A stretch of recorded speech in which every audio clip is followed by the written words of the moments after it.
Time for a little history, because what's happening now has happened before. After years of supporting him, after boosting right-wing figures and stoking culture wars, Musk is now publicly criticizing Trump's so-called Big Beautiful Bill on X. Behind the drama lies something bigger.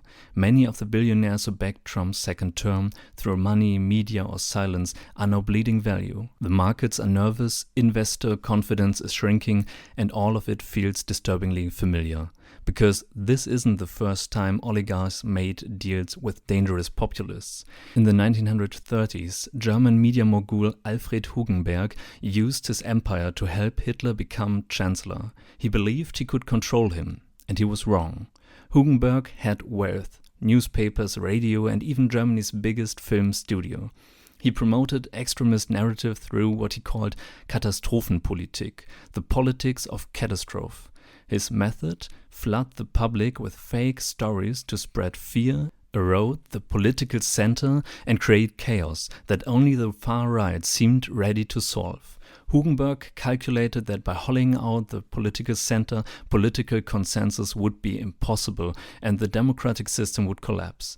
As a right-wing delegate to the Reichstag, Hugenberg proposed a freedom law that called for the liberation of the German people from the shackles of democracy. Sounds familiar? He wasn't trying to inform the public. He was trying to break democracy, and it worked. The democratic Weimar Republic collapsed. Hitler rose to power. Industrialists who once despised the Nazis began to fund them. Men like Fritz Thyssen and Gustav Krupp gave millions to Hitler's campaigns, thinking they were buying protection from communism and strikes. Instead, they were buying themselves into a dictatorship.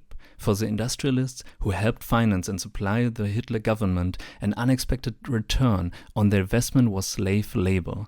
The life expectancy of inmates at an, for example, IG Farben facility at Auschwitz was less than 4 months.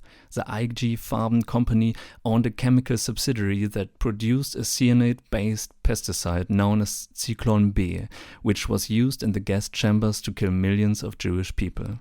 Some of these industrialists who supported Hitler would later see their companies taken over, their assets seized, and their families imprisoned. Fritz Thyssen, the industrialist, and Hilmar Schacht, a banker, both ended up in concentration camps after crossing Hitler.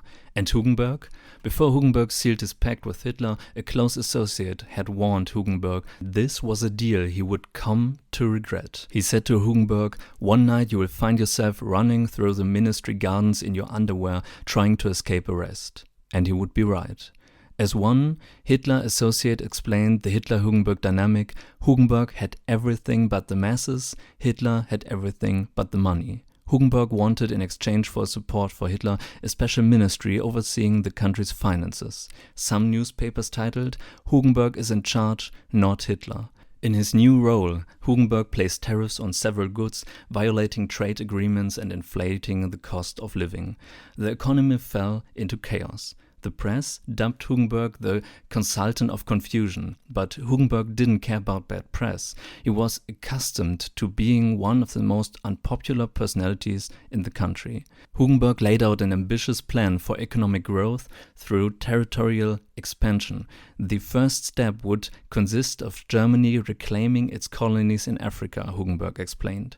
The second would be that the people without a space, Volk ohne Raum, would open areas in which our productive race would create living space. Although both Hitler and Hugenberg were fiercely anti-communist, anti-democratic, anti-immigration and anti-Semitic, their attempts at political partnership failed spectacularly and repeatedly. The problem weren't ideological differences, but in the similarity of their temperaments and their competing political aspirations. Like Hitler, Hugenberg was inflexible, stubborn, and self-righteous. But then, Hitler no longer needing either Hugenberg's corporate contacts or his money, Hugenberg was ousted, his media empire absorbed by Goebbels' propaganda ministry. He died isolated and unrepentant, but not before admitting privately, "I've just committed the greatest stupidity of my life. I have allied myself with the greatest demagogue in the history of the world." Other industrialists never showed remorse. The Krupps said, "We never cared much about political ideas. We only wanted a system that worked well and allowed us to work unhindered. Politics is not our business." Well, back to 2025. We're watching billionaires repeat history. Musk, Thiel and other big donors. They played with fire, thinking they could shape the outcome, manipulate the narrative and profit from the outcome. Now the bill is coming due. Trump doesn't care about the markets. He doesn't care about business as usual. He wants control. And chaos helps him, just like it helped Hitler. And history tells us, once the autocrat no longer needs you, you're the first to fall. So consider this your friendly reminder. Supporting a strongman for short-term gains can cost you everything. Not just your money, but your freedom, your legacy, and your place in history. Just ask the oligarchs who backed Hitler.